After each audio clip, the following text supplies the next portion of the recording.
ప్రాచీన కాలంలో ఇశ్రాయేలీలు మరియు ఫిలిష్తీన్ల మధ్య ఒక గొప్ప యుద్ధం జరిగింది. రెండు సైన్యాలు రెండు పర్వతాల మీద విడిగా బస చేసి మధ్యలో ఓ లోయ ఉంది. ఫిలిష్తీన్ల పక్షాన ఒక భయంకరమైన యోధుడు ఉన్నాడు. అతని పేరు గోలియాత్. అతడు 9 అడుగుల పొడవు ఉన్న మహాకాయుడు. అతడి శరీరంపై బరువైన ఇనుపు కవచం, అతడి చేతిలో పెద్ద గద.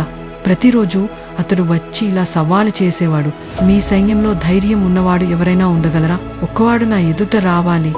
నన్ను ఓడిస్తే మేం మీ దాసులు, కానీ నేను గెలిస్తే మీరు మా దాసులు అని. ఇశ్రాయేలీయ సైనికులు అందరూ గోలియాత్ భయంతో వెనకడిగేశారు. ఎవరూ ముందుకు రాలేకపోయారు. అప్పో యువకుడు, ఓ గొర్రెల కాపరివాడు యుద్ధభూమికి వచ్చాడు. అతని పేరు దావీదు. అతడు తన సోదరులకి ఆహారం తీసుకొని వచ్చాడు. కానీ అక్కడ గోలియాత్ ఆహ్వానం విని అతడి మనసు మండిపోయింది. దావీదు ఇలా అన్నాడు, ఇంత గొప్ప దేవుని ప్రజలను ఇలా అవమానించడమా? నేను అతన్ని ఎదిరిస్తాను. రాజు సౌలు ఇది విని ఆశ్చర్యపోయాడు.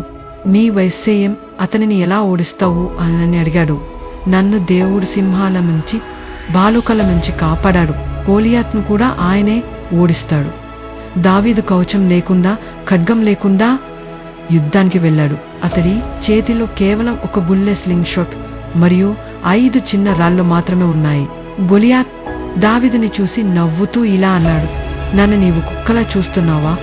ఒక చిన్న బాలుడు నన్ను ఓడించడానికా? నీవు ఖడ్గం గదా కవచంతో వస్తావు, కానీ నేను యెహోవా నమంతో వస్తున్నాను. ఆయనే నిన్ను నా చేతుల్లో ఒప్పగిస్తాడు. దావీదు ఒక రాయిని గుల్లె ద్వారా విసిరాడు. ఆ రాయి గోలియాత్ నుదిటిని తాకింది. గోలియాత్ ఒక్కసారిగా నేలకి బోర్లాడాడు.